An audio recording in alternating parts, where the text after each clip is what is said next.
This episode of the Off-Road Podcast is sponsored by Warren, Medical Gear Outfitters, and Colby Valve. Off-Road Podcast, episode 350, Trail Repair Tools. Tonight, Andy looks for a parasite. Aaron is hung out to dry. Ben flees the state. And Coy freaks out. Insert music that I can't play right now. Welcome to the Off-Road Podcast, a podcast about everything off-roading. We cover the news, review products, and interview people in the off-road industry. Your hosts tonight are Coy, Andy, there we are, and my name is Aaron. Happy 4x4 day, guys. Welcome to the show. The Weekend Review is brought to you by Medical Gear Outfitters. What are you waiting for? Are you waiting to have a casualty on the trail? Check out medicalgearoutfitters.com to get straightened out. Medical Gear Outfitters has everything you need, whether you're going out for the day or traveling on a year-long expedition. Head over there to get off-road specific kits that meet all of your needs. And while you're there, make sure you use Off-Road Podcast for 10% off.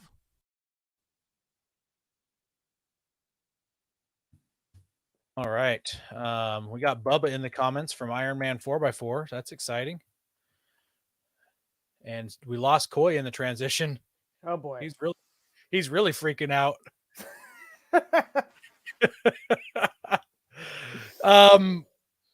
Andy, let's start with you. What have you been up to in the past week? What's this parasite you're looking for? Yeah, it's not something I got caught in Mexico a couple weeks ago, thank God. But yeah. So I came out to one of my four-wheel drives now for the third time, and went to unlock it, and the doors wouldn't unlock, and I went, oh no. Sure enough, the batteries, that's plural because it's got a dual battery setup, were drained. The thing had drained itself now for the third time. At first I thought it was the batteries, but unfortunately it's not the batteries. So I've been chasing down some sort of parasitic drain, got the old multimeter out on there and have been checking for parasitic amp draw, of which there is about 3 to 4 times the amount there should be right now. So yeah, I started pulling fuses to see which circuit it's on, but weather started getting nasty and it was running out of daylight, and I'm just like, I'm done. I'll do this later, but it's the joys of chasing electrical gremlins. So the good news is it doesn't seem to be doing it when I've got the accessories like the winch, the lights, the heater, diesel heater, all these things hooked up. So I think it's probably not one of my aftermarket accessories. It's probably just wiring from 1991. So yeah. Good times. Eric says he's going to hang out on the show until he gets another tornado siren. Oh boy. I don't know why you can't keep listening if there's a tornado siren. Like, does your internet go down? I don't understand. Confused. But whatever. And I also like Brent here says that Coy is a trail repair tool.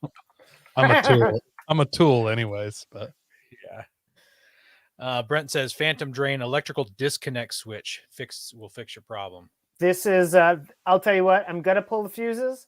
And if I can figure out where it is, great. If not, we're putting the disconnects on there. So, or just drive your vehicle regularly. Is yours new enough that the locks take electricity to unlock? So, yes, but no. It doesn't have keyless, but it does have, like, as long as you unlock one side, they'll all... Luckily, there's only one other door. But, well, there's actually 2 other doors, but there's no ECU on this thing. It's mechanical and diesel injected. The only electronic, like computer it's got is a diesel, it's a glow plug timer. It's something that would probably fit on the head of a pin now and is the size of a lunchbox from 1991. So, granted, a small lunchbox, but a lunchbox, maybe it's the size of how about a Discman? A Discman. So since we're talking 90s, but I'm not sure. It just happened all of a sudden about, I don't know, 4 months ago, I think it happened. I thought, oh, I left the light on. What a dummy. And I discharged 2 Optima batteries. So I put them back on a charger, charged them back up, put it back in. It happened again. I thought, well, it's got to be got to be the Optima. So we did a warranty claim with Optima. They sent us 2 new batteries. Now it happened again. Luckily, they're deep cell batteries. I can bring them back from the brink of death from 5 volts. So, but we'll see. Gotta love it. I don't know why I do this to myself. There's somebody in the comments that says, "Did you miss me?" I don't know who this person is, so I don't know if I can miss you or not. So whatever. Not worried. It's Timothy. Yeah, I know that's Tim. I'm trying to throw some shade his direction. And he's asking if Andy is taking Jeremy's place officially, and if so, are you getting paid the same amount we gave? Pretty sure Jeremy? I'm getting paid the same amount as Jeremy. Yeah, even without replacing him. Yes. In fact, in theory, I'm paying to be here. Actually, my company's paying to be here, but there you go. Yeah. It's an honor. Well, Coy, how about you? What have you done this week? Nothing real exciting. My wife signed both my kids up for baseball. Conveniently, their practices are only on the nights she works. So it's awesome. And oh no, it gets better. It gets much better. Much better. So the annual FJ Cruiser Dunes run was Saturday this last weekend. Turns out when you have kids in sports, sometimes they're just like, hey, we have a mandatory cleanup day. Y'all got to come down to the baseball fields and do this, which landed on the FJ Cruiser Dunes run weekend. And don't worry, it's only been canceled for like 2 years because of COVID. So this is the first year back. Saturday morning, I'm getting ready to go. My wife's like, I have a baby shower to go to. So if you want to go down there with them and hit that up. And I was like, yes, this is exactly what I wanted to do. And as I was loading up like a weed eater and stuff, she's like, oh, they said no power tools. And I was like, oh, that's lame. I'm not a no power tool kind of guy. What? So I get there and immediately I see a side-by-side, couple ATVs, 7 tractors, a skid steer, and a front end loader. All people brought themselves. So, but apparently my weed eater was too much. Yeah. Wow.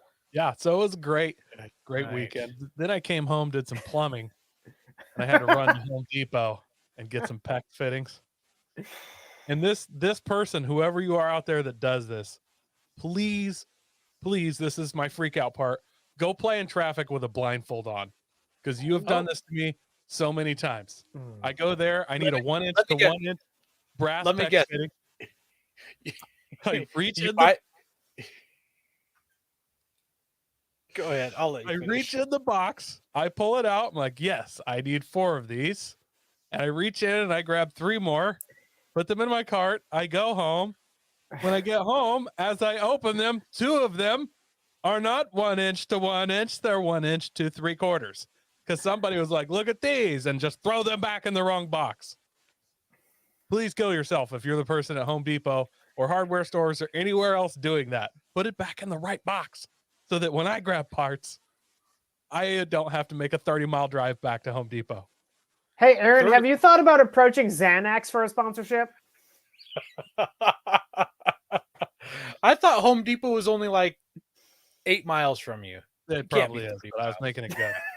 Okay, all right. It's like Still. they must have closed that make one. those Xanax and chewable, then I'm in. If it's gummy, then buy me a case. I'll go in on halvesies with you on that. So.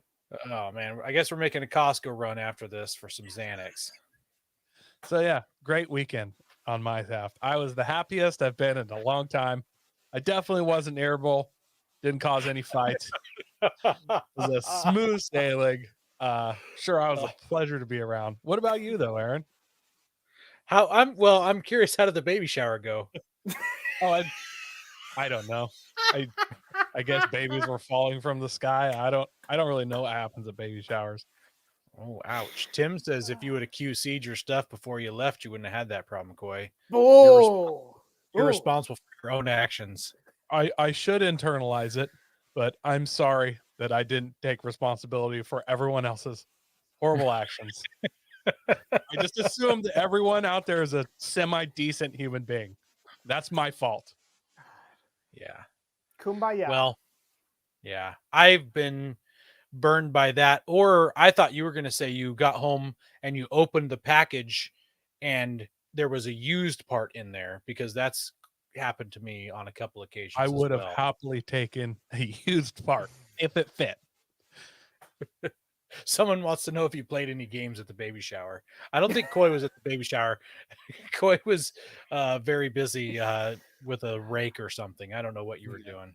Oh, we're loading up sod. They cut in 2 new baseball timings. Oh, That's what you do on a maintenance day. It's like, hey, all the parents come here and make 2 new baseball fields. Because you don't. Wow. It's not like they don't pay taxes or anything like that. So I just Can't you just pay to be on the team and that money covers stuff? I actually told my wife I will happily pay extra to not go. Like if it's mandatory, could I buy my way out of it? But apparently that wasn't an option. When my daughter was in kindergarten, preschool, when she was in preschool, we sent her to a private school, and it turns out that it was a requirement that the parents had to do, I think it was 10 hours of whatever they call it, community service, basically like community service. Yeah. And they have different events that the school puts on. And so of course I was like you, Coy, and I had to run the show for those things. And I went to some barbecue and alcohol event in a parking lot somewhere, and I handed out tickets to people.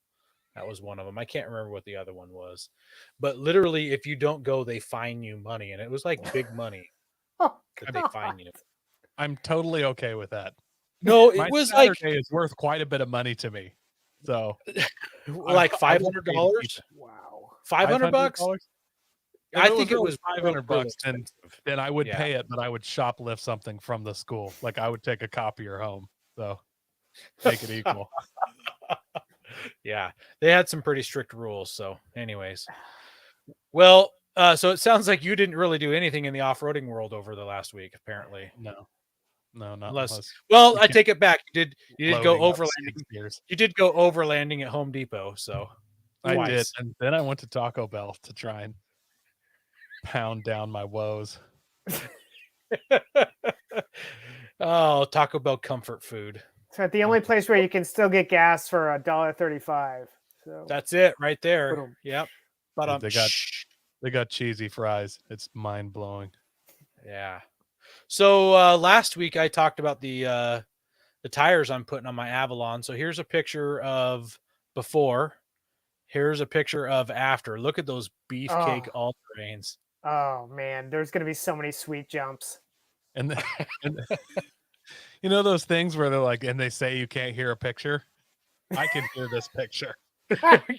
What noise do you hear when you hear this picture? Every time you hit a bumper turn, definitely flat. I can hear. Are you saying that that's going to rub on the fender liner, the inner fender liner? Car moves. Self clearancing fender liners. So. Oh man. So I looked at the back Coy where it was rubbing, and it was rubbing too much for me to notch. So I ended up, I found some lug nuts that were the exact same thread pitch, and they were like the mini acorn style ones that didn't have any flares or anything. So I put 5 acorn lug nuts that were 5/8 of an inch thick, and I pushed the wheel on, and it cleared everything in the back. So I bought myself some 3/4 inch wheel spacers. Amazon's like, yep, we have these in stock, and they'll be there in 1 day. So I put the order in, and as soon as I put the order in, it said it'll be there in 2 days. 2 days. 2 days will be today. Tim wants to know if the Avalon will beat his RTI score for the Pilot. Over the weekend, Tim was at an off-road event with his Honda Pilot driving up the RTI ramp. So we'll find out, Tim. My chassis probably has more flex than your chassis. Someone wants to know also what's going to last longer, the tire or the inner fender. So, well, the tire's going to last longer because I'm going to get in there with a heat gun and push the inner fender in just a little bit more, or just remove the inner fender. I don't even know why we have those. They barely protect the back of your headlights anyways. Yeah. I don't know. Actually, maybe that's a good point. It is a Toyota. It might be throwing water into my intake like it does on all the rest of them if we don't have one. So anyways, yeah, so it's supposed to be here 2 days, which would be today. I got an email this afternoon saying, well, it might be another 1 to 2 more days from Amazon. So I was really hoping they'd be here yesterday because I could have totally installed them and had it ready to go yesterday. And because they got pushed out, turns out Monday nights I do a podcast, so I couldn't do a Monday night. Tuesday night I've got something else. Wednesday night I've got school, so I'm not going to get them on until this weekend. I'm really bummed by that, but we'll get them there. I'm close. I also bought a tuner for the wife's F-150 to increase fuel economy. Is your wife listening? Yeah, of course. I'm not sure. I'm not sure. So we'll talk after the show. No, for reals though. I talked to Andy from the Horsepower Hour podcast, and he has this exact same one. And he said that when he doesn't drive it like it's stolen or have it pumped full of E85, he does get 2 miles a gallon better. So desperate times call for desperate measures. So, and at the price of fuel right now, actually cheap at $4 a gallon for the price of fuel. And right now we're at $4.70 in town here. For gasoline.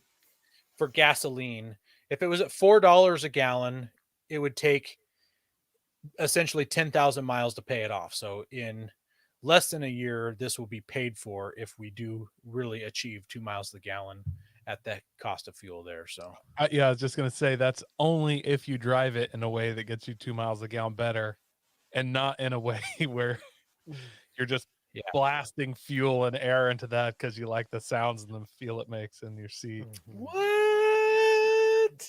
I don't know what you talk about. We're going to get better fuel economy. I mean, it's her truck. She's the one who drives it, and she doesn't drive like me. So we'll definitely get at least one of those 2 miles a gallon. It might take us 2 years to pay for it. Split the difference. Yeah. Brent, treat yourself. Brent, I know, has had some FedEx woes lately, and he says if FedEx was delivering, it'll be here between 8 a.m. and 11 a.m. in October. So yeah, I don't know if Brent ever got what he was expecting.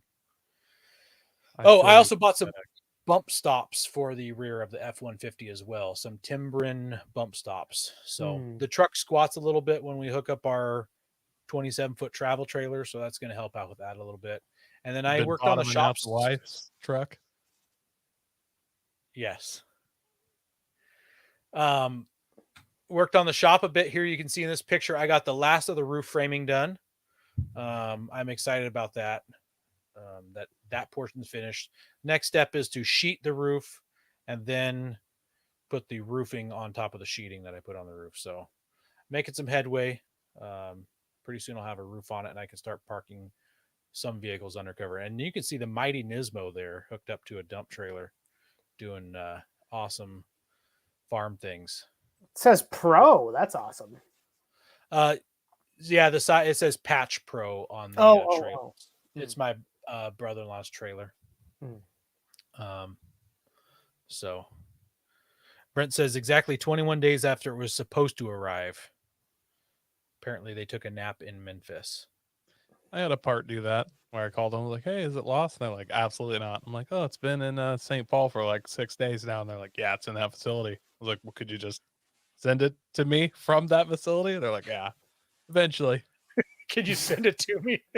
I mean, it'd be nice. Yeah.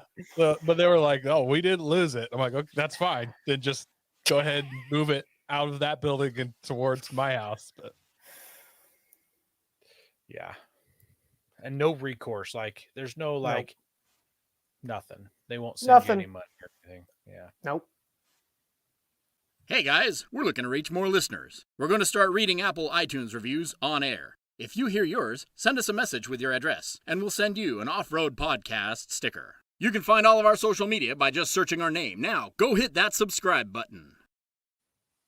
We also want to thank our sponsor, Patriot Patch. Head over to patriotpatch.co and check out their selection of great patches, shirts, cleaning mats, signs, and stickers. You can also join the Patch of the Month Club for $15 and receive a patch, matching sticker, and artist proof each month. Speaking of Patriot Patch, I got my Patch of the Month in, and it is it's the one we've been showing. It is the Easter Bunny dressed up like the Mandalorian on a speeder. And also speaking about like postal deliveries, this one came absolutely wrecked. Like my my artist proof card was tweaked and stuff. So a little sad about that. It's not in pristine condition. Like I'm going to keep them and put them in a museum or something. But anyways, yeah. Let's see here. Oh, one more here. Hang on a second. Just so everybody knows here, I'm running all the buttons tonight, so I'm bouncing back and forth. We got one more here. Have tire troubles ever left you deflated? Colby Valve has got you covered. Ever have a valve stem leak? Colby Valve makes reusable and easily replaceable valve stems that don't require you to remove your tire from the wheel. They work with your off-road rig, ATV, side-by-side, commuter vehicle, or even your tractor. Never be left stranded again because of a busted valve stem. They also have a tire repair kit for those punctures that keep you away from doing your favorite thing, wheeling. Make sure to check out colbyvalve.com or ask for them at your local off-road products store. Tim, I agree. My mailman does need bump stops. So this week for our news, we're not going to cover our traditional news. We're going to talk about some new products. We're going to do some quick product reviews that were just launched 3 days ago. So these are all hot new products. Super excited about. So Coy, why don't you kick off the first one here? The Wally Panel Kit. Is that how we say that? I think so. It's the Wally Panel. It's manufactured by Built Right Industries. It's spelled like Molly, but with a W.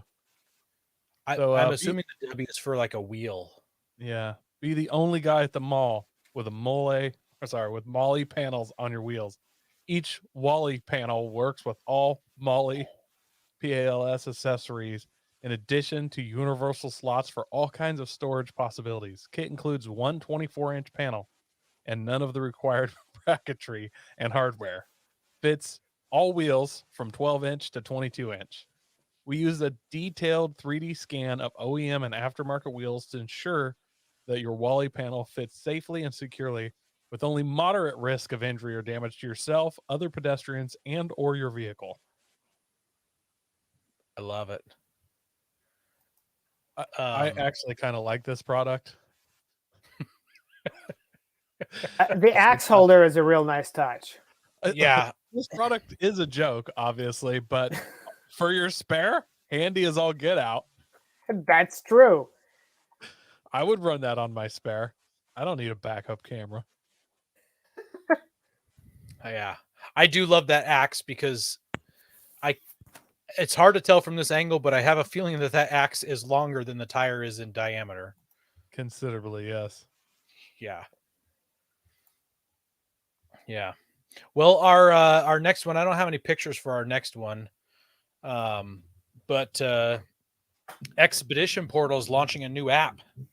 So it's called the Lovelander app. If you guys didn't hear about this one. So are you lonely in your rooftop tent, in need of a navigator, searching for a partner in khaki? The new Lovelander app has shocked the industry with its innovative new features for connecting overland singles. The user can select preferences like vehicle make, because everyone knows Land Rover and Land Cruiser don't quite fit. The color of the Max Track, and the color of the Max Track. Each Lovelander can customize their feed with only the singles they want to meet most. The app has also received high praise for its most controversial features, like tagging if you are in an Underlander or an Overlander.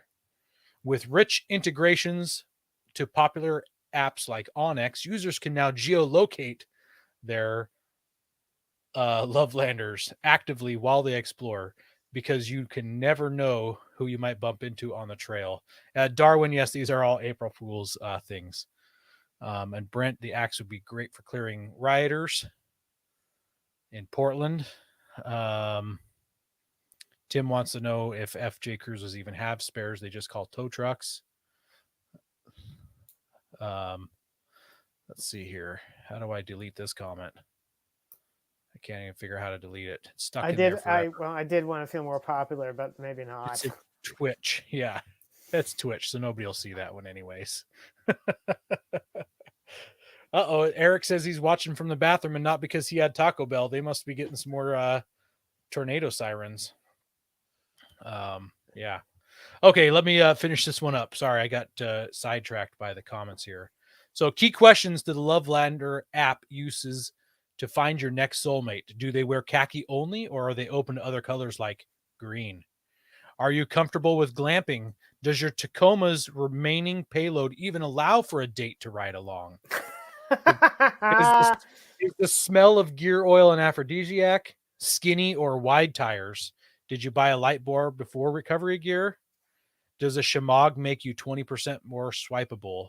And if all that isn't enough, Lovelander will even compare your Instagram feed for photos of your truck staged at campsites you didn't actually camp at.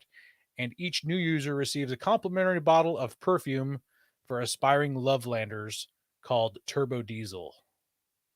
I think you should get on that, Andy, before they run out. I've got plenty of that already, yeah. Yeah. So the Lovelander app, it's hilarious.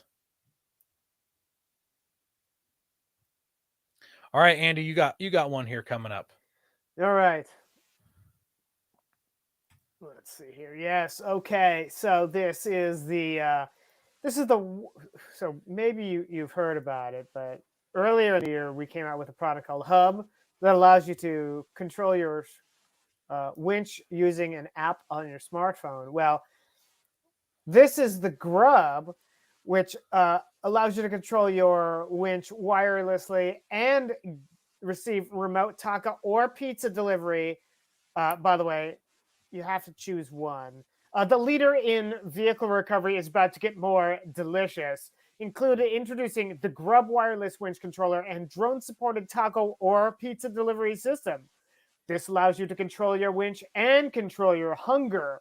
Pair your Bluetooth device and Grub will operate your winch from within 100 feet. It can also contact the nearest pizza or taco shop within 100 miles. Deliveries must be less than 7 pounds. Freshness not guaranteed. Not responsible for dirt in food. No substitutions. I love it. That's a good one. Thank you. I thought it was rather funny myself, considering I made it. So, Darwin wants to know about taco pizza. If it's available, I've told people it's just kind of what comes up. You don't have a whole lot of choice. No substitutions. If they have taco pizza, it might be Round Table Pizza. Could be Domino's. It's just whatever's closest. Gotcha. And I don't know if they have it, but go ahead. They should definitely make a pizza taco. I guess you just fold a pizza in half, technically. Yeah. I think that I would. Not a calzone. I think I'd eat it. Yeah, I sort of. Yeah. I mean, yes, absolutely. I'm going to share this Warren one from a couple years ago, which Andy introduced me to earlier. The Xeon 1000. This is the Xeon 100, actually. So it's the biggest Warren truck winch ever, with a massive size, incredible 100,000-pound pulling capacity, and unbelievable 19-stage planetary gear train. The Xeon 100 may cover your headlights, but it'll recover nearly anything. I love it. Yes, that was 2019. That was good. Here's a couple more in the pictures that Coy sent to me.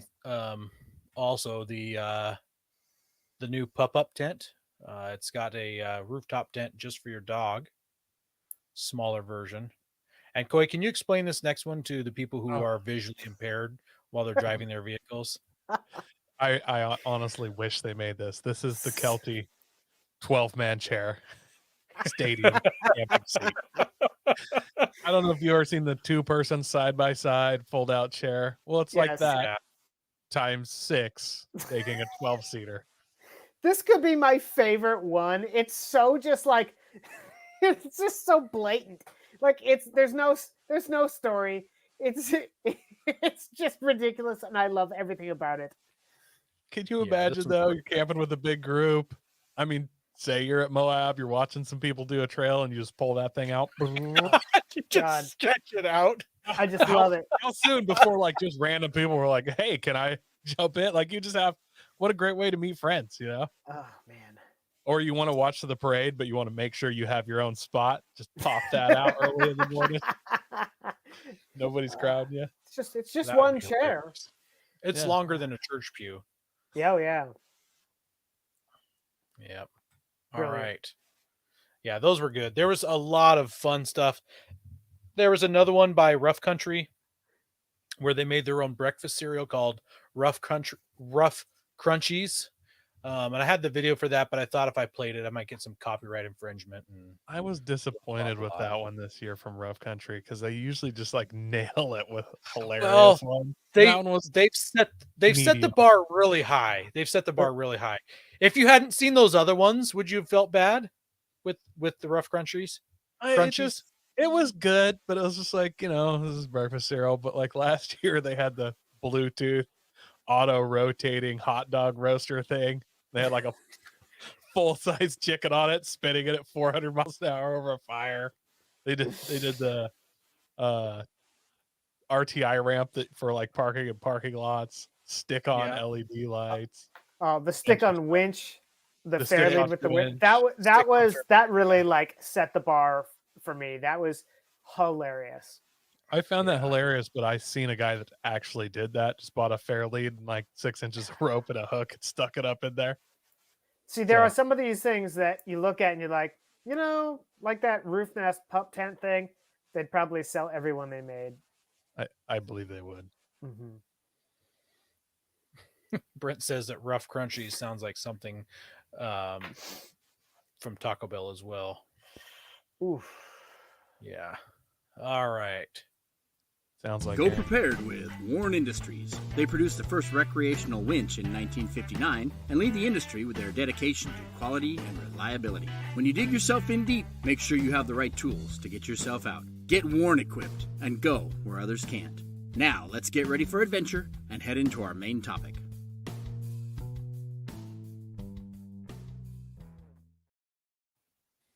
I cut you off there, Coy. What were you saying? Oh, I said it sounds like your diffs now that you got a V8. Rough Rough Crunchies. Crunchies. Oh, that's good. Well, so this week we're talking about trail repair tools. And as you can see, Coy's got his on display behind him. If you're watching live, he's got the whole snap-on tool chest that is worth more than probably all of Andy's vehicles combined. Accurate. Yeah, these are my tool rolls behind me, if that gives you any idea. Whoa, those are some tall tool rolls. Got some problematic vehicles. Yeah. You and your parasites. Yeah, what is it? Parasites. Parasites. Yeah. Parasites. Yeah. Struggling with the English language. So so this week we're going to talk about trail repair tools. So like what you're going to bring with you when you go wheeling or camping or overlanding or whatever you're doing. Some people just keep their tools in the rigs all the time, and they might be driving to the Home Depot to pick up some picks, and they need to do some work on the rig on the way to or from Home Depot. I don't know. But so we're going to start out with the basic hand tools. And some of these things we're going to just jump through, and some of them have got pictures to share, and some of them we'll talk about them, and other ones we won't spend any time on it, like wrenches. So here's our first picture. You've got wrenches, you've got needle nose pliers, you've got some sockets, you've got some ratchets, all kinds of stuff going on here. You've got a crescent wrench,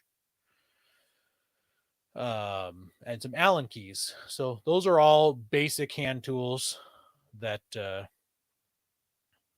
people keep in their bags. This picture's got some more pliers. You got vice grips. You've got the old slip joint pliers, or the bigger ones with the green handles. We'll call those channel locks, although I think their official name are like water pump pliers or something like that. But nobody knows them by that I know of, except for one person.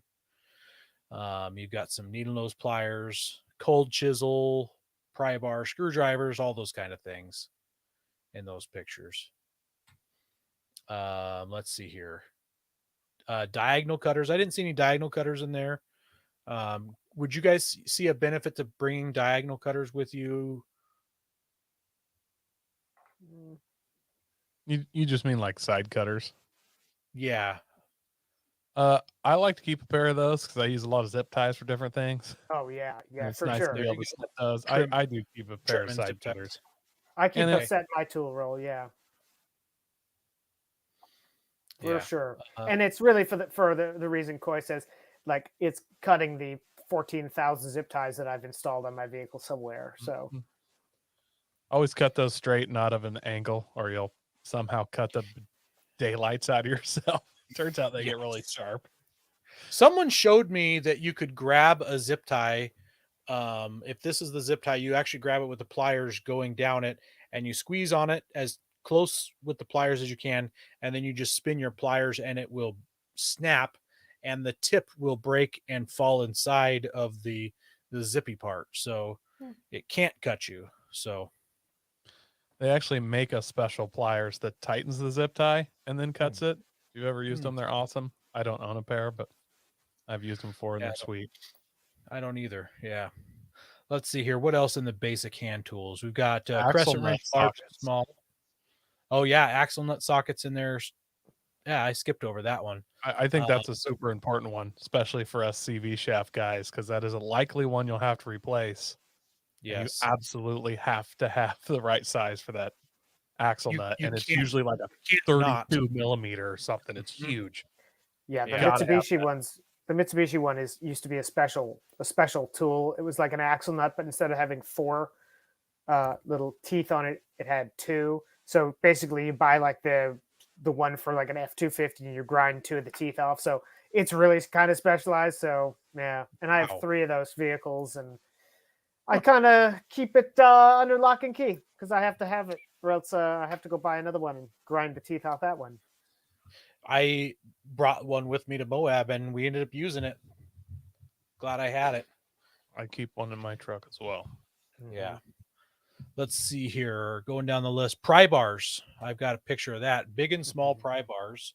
Those are actually also good for getting CV axles out of your front diff or things like that, or trying to leverage something back into place. Small ones for tight spots, big ones for large leverages. Cold chisel,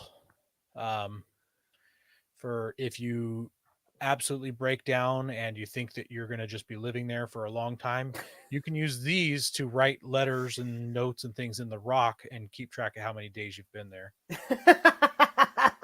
I was going to say, I would use these to turn the bolts that I have stripped into flatheads so I can undo them. So There you go. There you go. Cut a slot into them. I like to use them for scraping the copious amounts of dirt and oil and grease off of things so I can see what's broken.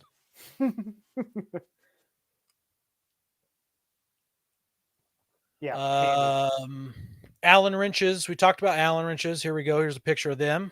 Yep. Got to have those. You really do have to have those. Yep. Torx Bits. Here's a Torx Bits. I know Jeep uses, I think probably everything uses these Torx Bits nowadays. Yeah, just at least 1 or 2. Just to piss you off. It's just that one random bolt somewhere.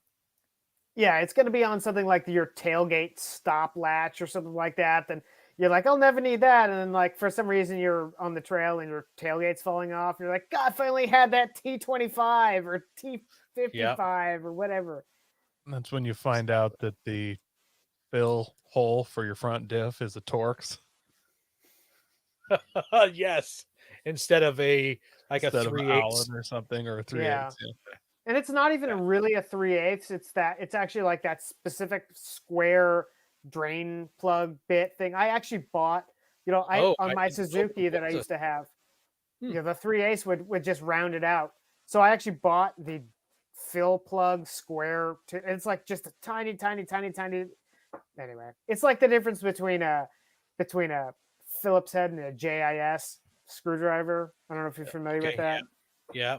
The Japanese industrial standard one, which the points on the end are actually slightly different than a Phillips head. So. Yeah. I learned about JIS when I was goofing around with motorcycle stuff. Yes, very popular in the motorcycle stuff. I did the front brake rotors on a Honda a few weeks back, and I have a impact screwdriver and a JIS, and just bam, and it comes right off. Yeah. Brent says 850 10 mil sockets locked in a mobile safe. You know, an impact driver is something that I didn't see on here, but now that I think about it, it's probably something that would be smart to carry. I mean, you can get something out in a hurry, and you got to just smash it with the wham bam until it starts turning. And they're satisfying to use too, because you get to just. Not everybody knows what that is. Can one of you explain what an impact driver is? And we're not talking about like a cordless impact gun. Oh, it's a large cylinder metallic piece, and then inside of there is usually a now I don't even know the word for it, a socket fitting, and as you hit it, it pushes at an angle and turns that. So you put it over a bolt, or you could put it over a screwdriver. They're really good for like taking the screws out of a brake rotor. As you hit it, that angled piece turns it maybe at 1/8 of a turn. You just start beating on it, and that impact can really work loose some old corroded, rusted in stuff. And usually it takes me about 20 minutes just to figure out which way is in and tighten and loosen. So I sit there and click and then push on it, and then click and then push on it. Let's see, left, right, and then I slam. Oh no, the other way. Yeah. There we go. I find the impact driver to be one of those satisfying tools, because if you do it right and you get to slam it, and it's like, yeah, this thing works awesome. It's even like a torque wrench is another one where you're putting all this in and like click, and like, oh yeah, okay, got it. So I wish that they were satisfying for me, but it's always when I'm like, this is gonna strip, and then I'm like shaky handing it, like, please work, please work, please work. Oh, totally. No, I totally know what you mean. Brent suggests if you're getting Torx, to get the tamper-proof Torx ones. So the tamper-proof ones have a hole down the center of them. So there's some unique fasteners out there, I'll say. Yes. To finish off this list, we've got a tape measure in case you got to do an alignment on the trail or something like that. Razor knife in case everything goes wrong and you have to cut your own wrists. Yeah. Oh God. Oh, there's so many jokes, but I'm just not going to say them. So yeah. And the last one on this list is the CV axle puller. I don't have a picture of that one either. Can you describe that, Coy, since you put that on the list? So I made my own, but you can buy them. A lot of times they'll be a synthetic, and it's basically just a rope with 2 loops. So you loop one end around the back of your CV shaft. You stick the hammer handle through the other loop, and then you kind of hold your CV shaft, and you use that rope to get a run at it with a hammer, slam on it, and you can pop that shaft out of your diff. I made one out of some cable, but works the same way. But on a lot of vehicles, pry bars just don't quite work as good as they could. And with one of those, I mean, you can make them, go down to Ace Hardware and have one make one out of some cable for the $8 or something, and it will save you a lot of headache. I've never heard of that, and I've definitely never heard of somebody making one. What it kind of reminds me of is like those dent pullers or whatever, where you weld that little rivet point onto a fender, and you hook that like slide hammer onto it, and you're using a slide hammer. It kind of sounds like a slide hammer. That's what I was thinking. They do make if you're in a shop or something, there is a slide hammer version of it, but the trail version of it is usually out of synthetic rope, or people make them out of cable and stuff. I can see that going wrong if your rope was stretchy and like you slid it and then like slammed backwards and impales your hand onto something. Oh, so you make it like 6 feet long, so you are outside. You're not doing it under the vehicle. You're like holding the shaft in your hand and then hitting it from clear outside. Yeah, gotcha. They're charming. And everybody throwing out comments of their ideas. A bunch of these we're going to actually cover here in the later in the show, but we'll mention them as we come through here too. So Coy, why don't you take the electrical one here? So wire strippers, I think that's a must. Some extra wire always doesn't. Here's the traditional wire strippers that everybody seems to have. Mine Yes. have yellow handles, so they're totally Same. different. Same. Oh, totally different. Totally different. The handles are yellow. Yeah, I have one of those. Extra wire, extra fuses. Also know what kind of fuses your vehicle takes. If you got an old rig and you need some bus fuses, they got micro now. So kind of get an idea of what your vehicle takes before you just grab a random extra fuse kit. And also, if you buy those little fuse kits, they oftentimes come with a fuse puller and a fuse tester and stuff in there. So sometimes it's worth just getting. They'll come in a little, almost like lucite, tackle box looking deal, and you can have kind of a plethora of those. Wire terminal connectors. I carry a bunch of these. I don't know that I've ever used one on the trail, but man, I don't know how many times camping somebody's like, "Oh, my light's out. This isn't working," and I've been like, popped it open, and here you go. I think Ben fixed the charger for his Jackery or something on our snow camping trip, and I just had some extras there. Voltmeter. I don't carry one of those because I'm not good at using them, and I get sick looking at voltmeters. I don't use it. So I have this exact one. This is the Harbor Freight one, and I got it for free. I think I probably got 5 or 6 of them for free at any point in my life. You got taken.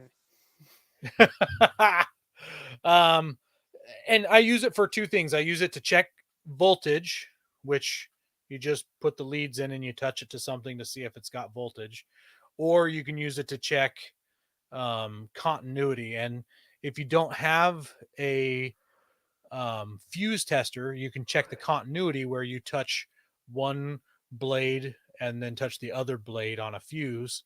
And if it beeps or makes whatever noise, then you know that the electricity can flow through it. It's got continuity. So you use it for those 2 things. The Harbor Freight one doesn't beep. It just starts smoking. Yeah, it catches on fire. It definitely does when you have it in the wrong setting and you're trying to test household voltage. Ask me how I know. Good thing that they're free. I will have to say I had the $2 Harbor Freight one, and eventually it just died like so many other electrical things from Harbor Freight. And I did spend the $45 or $50 on a Klein Tools one, and it's been great. It's so much easier to use, so much better, all that stuff. So as one who is currently chasing electrical gremlins, I can attest to spending a little bit more money on a little bit better voltmeter, and you'll probably be a lot happier. Yeah, so that's my trail one. My one in my house is a Craftsman one. My one in my tool bag is a Fluke. And that's those are legit, the Fluke ones. It's kind of funny that they have that name, but yes. Yeah, what an oxymoron. So I think you need like a baseline level of intelligence to use those. So that's why I have a test light. Here we go. Looks like here's the test light. Yes. Mine's not nearly that nice, but yes. Yours isn't coil. Mine is not coiled, no.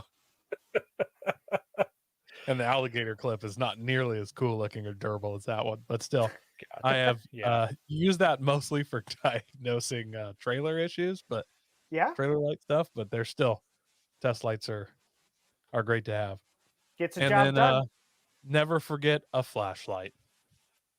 You know what? It is so funny because that is such it's like should be this basic thing. And so many people forget it, and they're out there with their phone or whatever. I don't know. Whoever invented the modern headlamp, like the kind you wear, I've got like 16 of them right over here in my junk pile. Whenever we hit the trail, we always have an LED headlamp with us. They're just a lifesaver. Yeah, and sometimes you can get flashlights for free at Harbor Freight too. Yeah, they usually last as long as their voltmeters. Well, they're good for one trail run. Yeah, one trail run. Yeah. Well, Andy, why don't you talk about fluids? Yeah, sure. This is something I probably know all too well. So engine oil, that's kind of a no-brainer, especially if you own an older leakier rig like I do. So whether it's engine oil, gear oil, transmission fluid, that kind of stuff. I generally carry some 15W40 with me, which is what my diesel rigs take. So I usually carry some of that. I also carry some diesel clean for fueling up along the way. Gear oil, obviously, an important thing. I have a vehicle that currently has a little bit of a leaky axle seal, so bringing a thing of 75W90 is not a bad idea. Transmission fluid.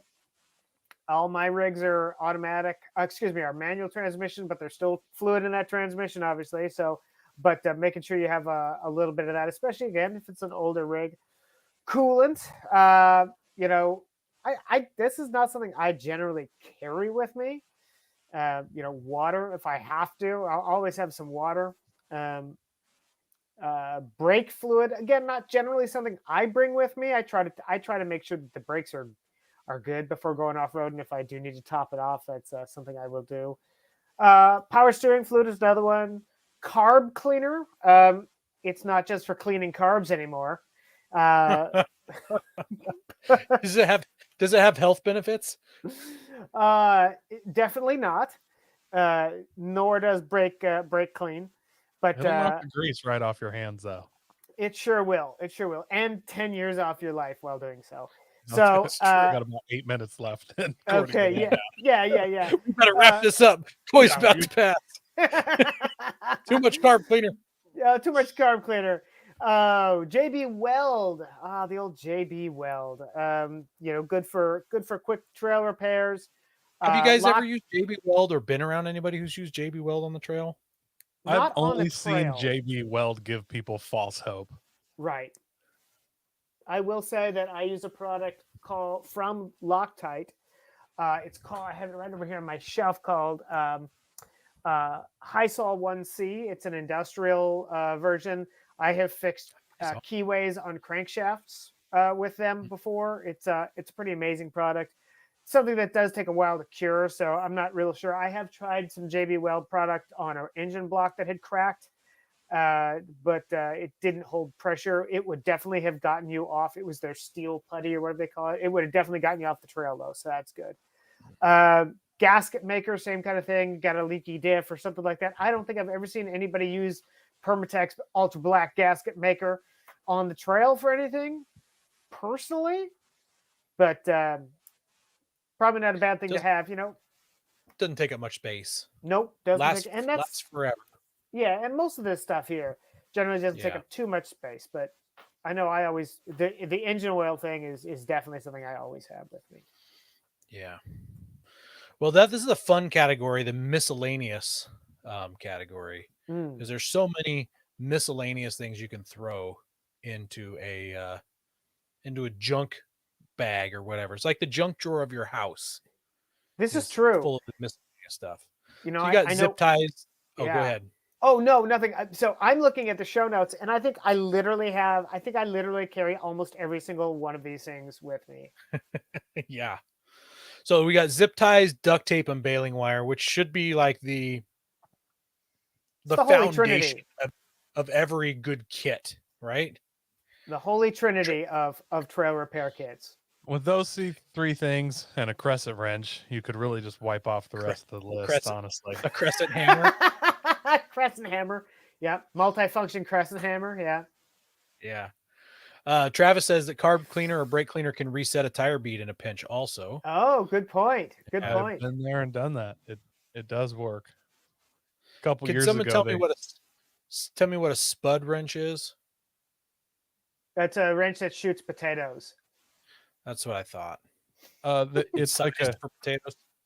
I know there's it's a adjustable wrench, crescent wrench, whatever you want to call it, that they make now, but it also on one end takes sockets. So they seem super awesome, but they're not. It looks like the spud wrenches I'm looking at it looks like a crescent wrench on one end, and then something to kill zombies or something like that. It's a big metal spike at the end. So what a spud wrench is technically for, that metal spike is like iron workers use them. So when you're lining up two holes, you stick that metal spike in there.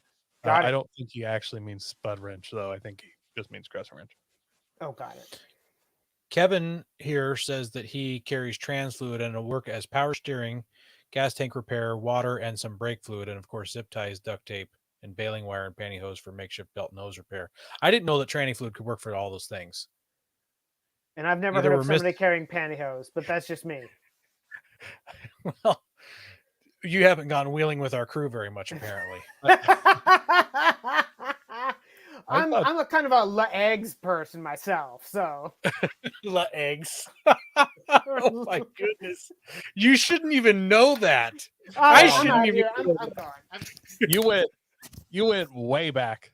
Like it makes Yeah. sense that you're into 90s cars if you had that joke chambered. That was Some deep. of us are still living there, let me tell you. So Yeah. Do you for just sure. look up like retro commercials on YouTube and just play them so that you are back with the times? sometimes. Yeah, what happens on the Pantyhose trail works stays great on if the you trail. break a belt. I have never heard of that. You I just- think it only works if you have a vehicle with under 50 torque, like a Volkswagen Beetle or a Vanagon or something. And I'm also almost certain that this doesn't work with serpentine belts. I'm not saying it's impossible. Right? I'm saying it's Exactly. improbable. V- So V-belt I'd like to only. prove wrong. Do you know how badly I want to start looking up videos about people using pantyhose for belts now on cars? Make sure you turn on your safe search. Don't I was do gonna it say, on the I'm work just gonna take a computer. pair of pantyhose and tie them around my waist, take a picture, and send it to you. Works as a belt. delete. All right, so back to the miscellaneous. So duct tape, zip ties, baling wire, Yes. lug nut key. Don't forget your lug nut key, otherwise you're using that cold chisel to get your lug nut off if you got to Oh. change it, or you're trying to debead a tire while it's still bolted to your vehicle. That doesn't You sound just like pull fun. out all your sockets, see which ones you can beat over a lug nut. Which one you can and, hammer on. You're gonna need Yeah. 5 similarly sized ones. That's going to be tough. Or you could just carry a lug nut key. Bottle jack, Colby valves, a tire repair kit. Let's see here. A thread repair tool. So this one I'm super proud of. I asked for this for Christmas a bunch of years ago and got it. And most people have never seen it before. So I haven't. you got a damaged bolt and you need to chase those threads. You just slip it into this tool. This tool is called the Thread Mate. I got it from, or my wife got it from Duluth Trading Company. And you just crank that knob down until it's mostly tight around the bolt. And those two cutting teeth are sloppy enough left and right that they will plop into just about any thread. And you can spin your bolt in and out of that and chase the threads clean and maybe good enough to get it back in. Have you used it yet? I have several times. Yes, sir. Okay. And a ringing fact, endorsement? In fact, the year I asked for it for Christmas, shortly before Christmas, I was fixing something that was broken on my Subaru. And I'm like, hey, babe, I know I asked for this for Christmas. Did you get it for me for Christmas? Because I could really use it in the garage right now. You don't even have to wrap it. I need that tool right now. She's like, no, I didn't get that. So, yeah. That's a thread repair tool. I like Dakota Todd's comment here. Mule tape. Yes. Oh, yeah. Mule tape, or also known as flat rope. It's the rope that's flat. It says it's handy to bring. Thin flat rope. It's normally rated for 2,500 brake strength. Endless uses. I get lots of it from work for free. I also get lots of leftover reels from work for free as well. Yes.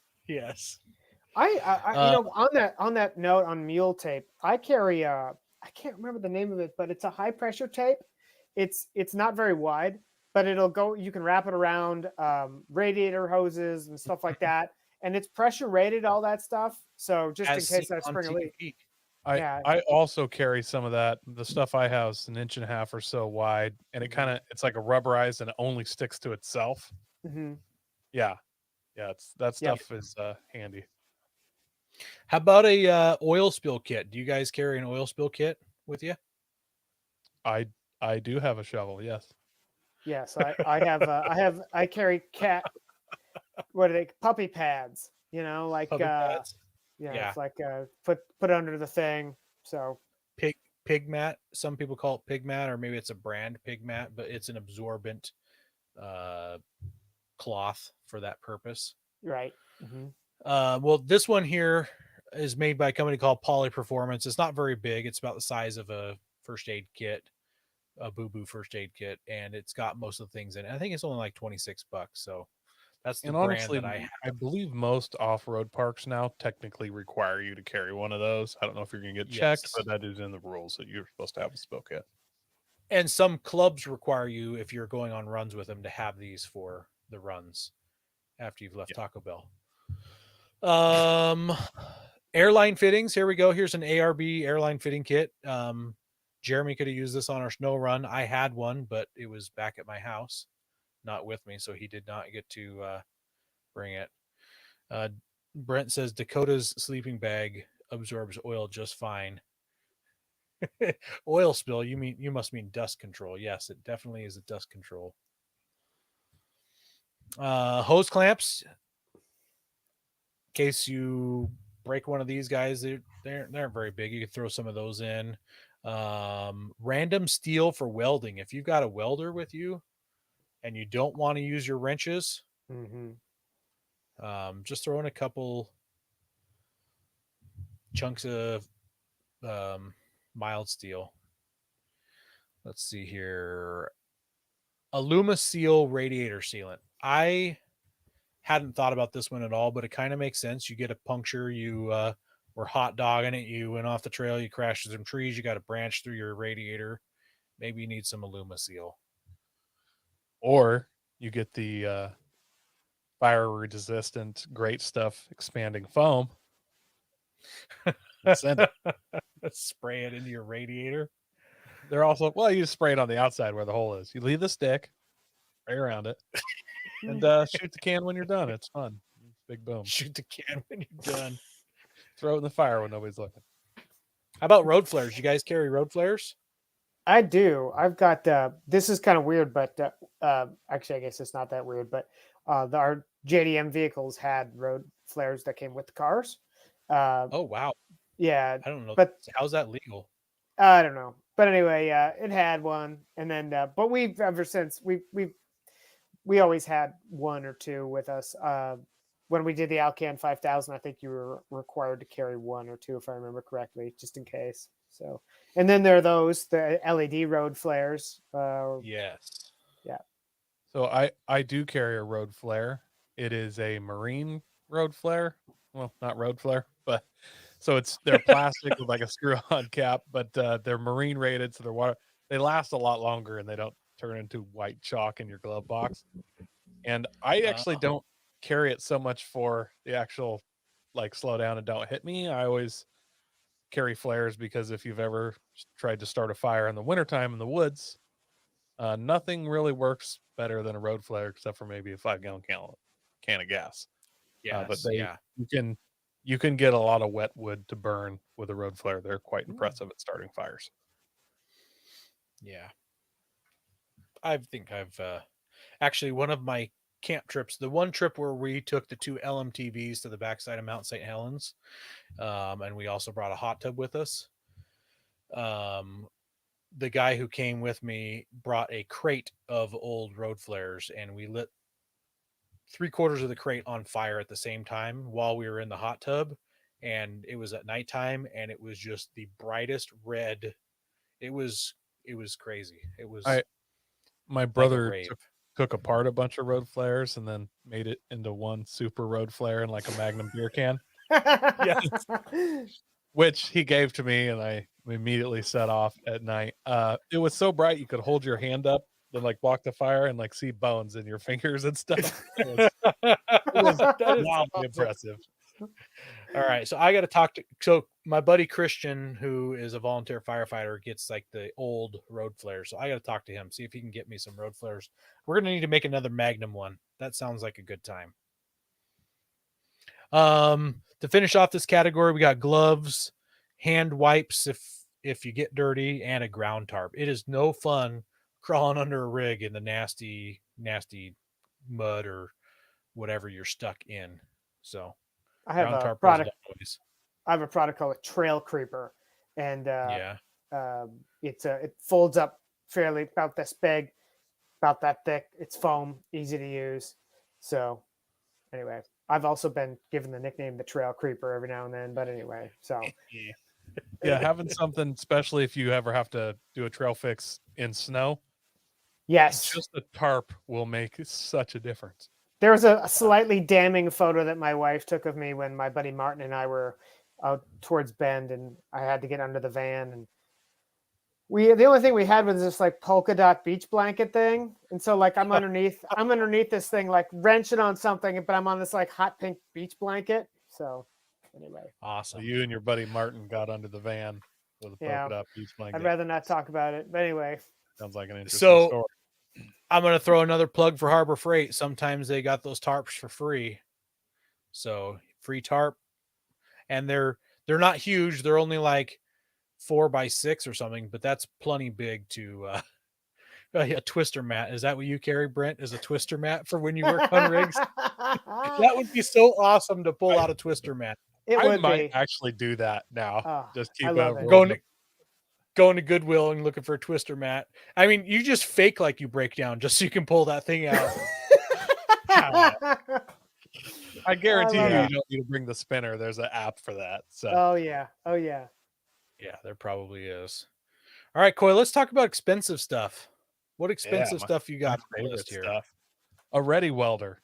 Those are expensive and they take up Oh. a decent amount of room. I think they're pretty awesome.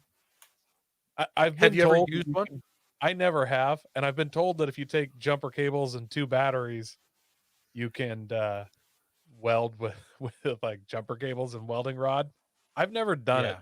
but I actually would like to just test it out sometime.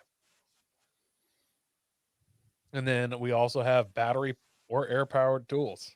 Also expensive. I do bring some of those on occasion, depending on how far I'm going and what I'm doing. But impact gun, chisel, ratchet. I'll bring a drill sometimes, just because they're handy more around camp than anything. But yeah, You sawzall, drill if you a don't have bunch a of chainsaw and a nice pruning bit for it, can actually move a lot of wood. So there's a lot of handy reasons to Yeah. bring that. And also, most of these companies that make these, electric tools make a very nice light that those clip into. I have a Yeah. kind of a wide Ooh, angle LED light, rigid is what I have, Yeah. but Yeah. I use that working on my cars and trucks in the shop, and I bring that camping. It's great around camp Mhm. and doubles as if you're laying under your truck having some light.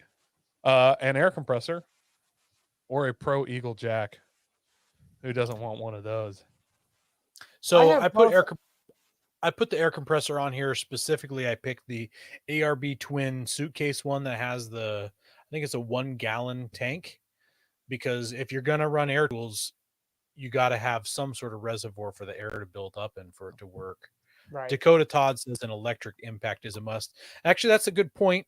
I'm not sure if this is what he's referring to or not, but you can get 12-volt corded impact guns as well. So it plugs into your cigarette outlet. I mean, also a power tank could be said instead of an air Yes. compressor, because those probably run air tools better than most air compressors. Absolutely I, they would. I have a Pro Eagle Jack and I love the thing, but I do not have the room to bring one with me. They're kind of big on their own, but they It are would be. pretty awesome. But I suppose if you had like a trophy truck or something larger, you could, they make the version without the wheels and it's just got the skid on the bottom. I've seen some people that, put them in the bed of their trucks, have a mount for them and all that stuff. But I will say that that's the best way to jack the truck up. And I have bottle jacks, and especially off road, you're just like, oh boy, am I gonna lose a limb today doing this or what? But Another one that's kind of doubles as a tool and sometimes a recovery item. Set of little wheel chocks. Oh, Cannot yeah. hurt. I don't always carry wheel chocks, but occasionally I have when I know I'm going to be doing some intense winching. And if you're working on your vehicle, obviously wheel chocks can be a lifesaver. that's a great Yeah. suggestion. We used my Milwaukee 18-volt impact gun. In fact, it's the one in this picture right here. The mid torque is what they call it. It only goes to like 650 foot-pounds, so it's not a ton of torque. More torque than any bolt on your vehicle would ever need. But we use that to change the axle out on the front of my Frontier. And I got to say, we did it in 45 or 50 minutes in a parking lot. And I was super excited with how quick that was. Dakota Todd says, seems a bit frivolous, the Pro Eagle. I do agree. I was looking up the pricing on them when I was doing the research for this. And I was like, oh man, sweet, $160 for Pro Eagle. I didn't know they were that cheap. And the $160 was actually this like aluminum mounting bracket for the Pro Eagle for your vehicle. So the Pro Eagles are like 550 or $600 or something for their big guy. And if you've got an extra 150 laying around, you can get this sweet aluminum bracket to put it in on your rig. Well, that's the other thing is like I bought the Pro Eagle. I got it for a deal at Jeep Safari one year, and nice. I don't take it with me, but it's, you know, I was done using a regular jack with like wood stacked up onto it to lift up my 4x4s. It's just like it got super sketchy one day. I'm like, you know what, fine, I'm just doing it. I have a safe jack as well. Unfortunately for me, the safe jack is either always too big or too small. Like it's probably just the vehicles that I own. But I can't use a safe jack with any of the attachments, it seems like, because it's then too big to get under the vehicle. Well, you must have a mid-size vehicle instead of a full-size or a small vehicle. You must have mid-size vehicles where it's too big or too small for you. Yeah, I mean, it's a Mitsubishi Pajero or Montero on 33s with a 1.5-2 inch lift. So it's not like a Jeep on 40s, and at the same time, I can get it under the rear diff, but I can get a regular bottle jack under the rear diff too. So anyway, I still hold on to it because someday I know I'll be able to use it for something. And it's bought. Well, I think Andy knows. You just run your winch line up into a tree, just get the whole front end off the ground, totally safe, and just crawl under there and do your work. The lawyers, they just love it. As long as you're using a tree strap, what does it matter? Yeah, what is it for, right? Yes, why would they make a tree strap if you weren't supposed to lift your vehicle up with a tree? Yeah, that's why do you think they call it a tree strap? Yeah, that's why I use the epic hook for doing epic recoveries and for epic things. That's right. Also, epic fails with my epic injuries. So, anyways, all right. Let's talk about what we stick our tools in. So they make like roll pouches. Yes. I'm a big fan of the roll. I have a tool roll from American Adventure Tool Company, and it's waxed canvas. And it when you first get it, you're like, this smells like awesome. And then about an hour later, you're like, oh my god, is this thing done off gassing? But it is overpowering me. Yes, but I'm a big fan of the tool roll. They're compact. They're pretty lightweight. You can stuff them in the back of your truck pretty easily. So that's my new Lovelander scent. It's going to be tool roll. The smell of freshly waxed canvas. I personally don't use a tool roll. I see the value in them. It seems like your tools would make a lot less noise. I found a toolbox that fit right perfect with my drawer slide and the same height and everything, so it makes it all level. But when you hit bumps, you can't hear all my tools ka-ching, ka-chang. Tool rolls kind of take care of that. So here is another version of a tool roll where you individually nest each tool into it. I don't feel like this is a good representation. This is a small one. I thought I had one uploaded, so this is the first thing I could grab as we're talking live here. But my tools make a lot less noise when they're in these bags, in these roll-ups, and then they are in a soft-sided tool bag itself. Yes. I do like the fact that when I used to carry my tools in a traditional, generally a plastic toolbox, you can ratchet it down and and really just keep it real sturdy. I mean, you can do that with the tool roll too, but for what I generally do, I generally prefer the tool roll. Yeah, there's definitely advantages having the. Go ahead. Dakota Todd says that Milwaukee pack out boxes for all the things. If you guys haven't seen this pack out boxes and crates and all the stuff that Milwaukee's coming out with. You should check it out. They're phenomenal. They're costly, but they're really, really sweet. In the trade that I'm in, you'll see other contractors and they have their vans just lined wall to wall, floor to ceiling with these pack out boxes, and they're so organized. I think it's super cool, but it costs a lot of money to run stuff like that.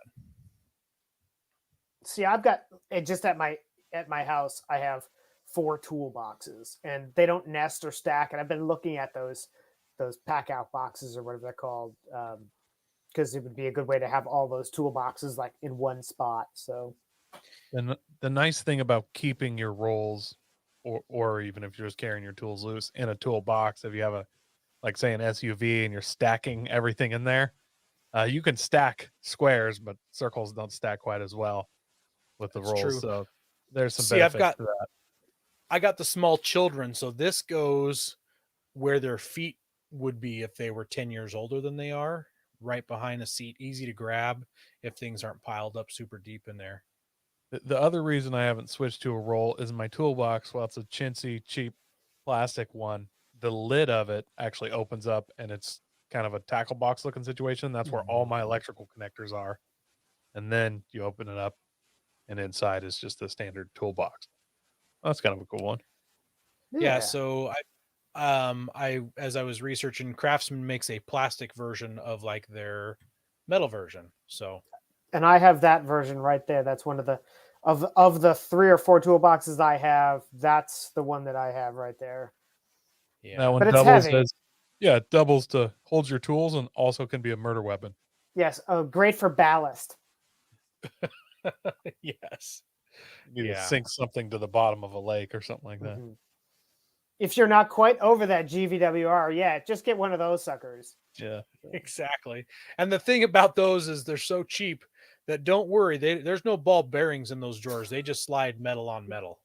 Yeah. The good news is if you slide them fast enough, they create enough heat you can start a fire. So, and if they get beat up too much, the drawers do not open or will open cockeyed, and you're fighting those drawers. Yeah. I especially love when you put a tool in there and then you close it and it rolls and moves a little bit, but then locks the drawer closed. Yes. Open the drawer. You end up just picking the whole thing up and shaking it while the tools fall out. Yeah. That one stays at home. That never goes out on the trail ever. So yeah. Andy, can you talk spare parts? Yeah, sure. So we've got things, spare parts. How much do you bring? Radiator hoses is one. It's not something I bring. It's something I have had to replace on the road because I had a Jeep Cherokee that the radiator conked out and I needed to buy some, but something some people do bring. Belts, that is something, depending on how far out I'm going and how long. Okay, let me rephrase this. It's something I bring depending on how long I'm going to be gone or how far out I'm going. And so alternator, power steering. My 4-wheel drives have 2 alternator belts, power steering, and air conditioning. So I carry some belts, U-joints. That's another thing that you can bring. Axles. I know some people do bring trail spare axles, especially if you're out there wheeling hard, like Aaron. It's a Toyota thing. Some of you might not understand. Yeah. Fuel line. That's something you can bring. It can be like that rubber, rubber fuel line might be multifunctional. You could use it as a vacuum line, maybe. Yeah. One brake that has line saved me on 2 occasions. Keep a handful of kind of appropriate random size nuts, bolts, and washers in your toolbox. They can just bounce around on the bottom there, but man, they will save you at some point, or save somebody you're with, just to have just a nice big handful, random nuts, bolts, and washers. Yes. If you have a metric vehicle, then make sure they're metric and so on and so forth. But, yeah, for sure. I think that's a really good idea. I know I have a random assortment of that stuff. Brake lines, that's not something I've ever brought with me, but I threw brake lines on there. Maybe like you upgraded or changed some out or something, and you had enough. your old ones. Maybe you could throw your old ones in because and maybe I'm not wheeling like this, but there might be somebody who flexes out so much they tear one off because their limit strap broke or something silly like that. I don't know. There are a few instances where, you know, you've made modifications to your rig that are really specific and carrying another one just in case you break it because you know O'Reilly isn't going to carry it. A Facebook user here, I'm not sure who it is, said a spare key. That is something that I've gotten into the habit of doing too, is especially if we're going out somewhere long ways away, is I can just, like, you know, you get out there and you're like, oh my God, I can't find the key. And now I'm stuck here in the middle of nowhere. Leaf spring U-bolts. Go ahead. I've never actually lost a key while I'm out Me wheeling. neither. My wife is knock on one wood. of these kind of people that when I'm wheeling, I just leave the key in it. You stop, I leave the key in it. That way it never gets out and never gets lost because the key is in the ignition. Yeah. My wife thinks that it'll get stolen if the key's in the ignition. Even if you just Yeah. fire it in the wind. Of course it will. You're 200 miles from nowhere. Yeah, You so don't know who's around the bush. she That's often true. will pull the key out and then put it in her pocket, of course, without telling me. So then I jump back in and then I'm frantically searching my pocket and I start losing my mind thinking I dropped a key. It's happened more than once. Yes. Brent also, by the way, mentions another thing that I always bring with me, which is ratchet straps. I always have at least one ratchet strap with me just in case. I've seen them used and employed in a variety of situations that I never would have thought of.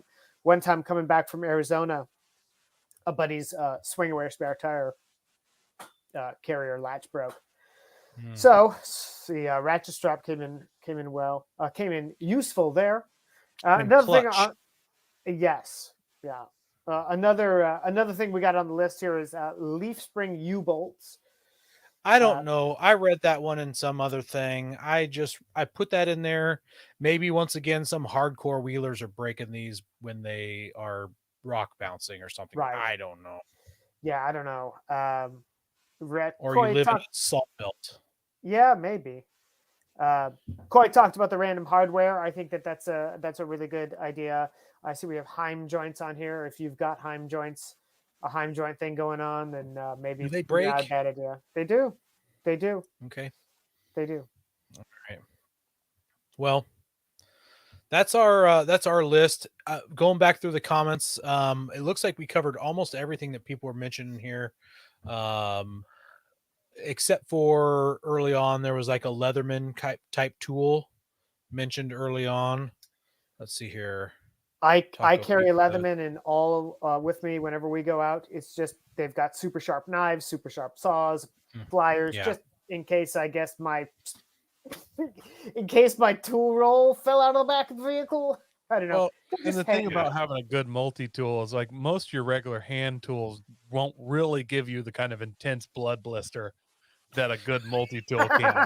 And I always like to just when I start working on a rig, just really pinch the daylights out of something and just throw myself into a screaming fit before I really get down and fix it. So well, you really want to hurt your hand, the one that you need to use to work on your vehicle. Well, because it can only get better from there. So you gotta set the bar and then go up from there. Brent also mentioned that he uses resettable fuses. So he says he almost ran out of 15 amp fuses troubleshooting a vehicle on a trail for someone. I have run out of fuses back in the endurance racing race car days. We had a pinched wire, and the only way to find out what wire was pinched was to keep putting the fuses in it, and then we ran out. So if you're a boss, you just have a nice little piece of tinfoil folded up in your truck. And if you have something old enough for bus fuses, a 22 shell that has been fired is near perfect. And I wouldn't say it's resettable, but it's almost unblowable. So you'll find out where the short is eventually. From the smoke. Yeah. Well, last thing to go over here is we've got some ready-made kits that I just threw in the show notes. We're running real long, so I'm not going to cover these really much, but we run the gamut from some Harbor Freight ones for $40 to a gear wrench one that is $4,400. That is an impressive set. Quite a bit more. What's crazy is it only has less than double the amount of pieces. So I mean, if you the have $40 the money one is $130 for a bucks. $4,000 tool set, 30 pieces. couldn't you just buy another trail rig? Just leave yours. Just tow it I behind your other suppose. rig. This is probably what somebody would be buying, and it's in their chase truck or something like that. So, yeah. And honestly, These are just a bunch of random ones. Yeah, these are all And these great. These are all like super basic though. They're sockets, ratchets, wrenches, couple screwdrivers, a couple pliers, maybe a hammer. There's not a whole lot going on in these kits. Even the 243 piece Cobalt kit for 150 bucks. You need to supplement these quite a bit. And I don't know about you guys, but at least with my rigs, it's generally like 4 sizes, and I can disassemble like 90% of the car. So I try to put together my own toolkit. I'm leaving some of these wrenches at home because I know I'm not going to need, some of this stuff, very unlikely. So I try to keep the tools to a minimum because I don't want to bring my entire rolling tool chest of stuff with me onto the trail. You don't have all 450 pounds of tools and gear oils I listed? You don't keep enough oil for a full oil change? Sometimes, no. Andy makes a great point on that. Especially if you work on your vehicle at your house, you'll quickly figure out. I mean, Toyota, it's like I need a 10 mil, I need a 12 mil, I need a 14, a 17, and was it 19 or something? 19. And then you get a deep well of those, you get a gear wrench of those.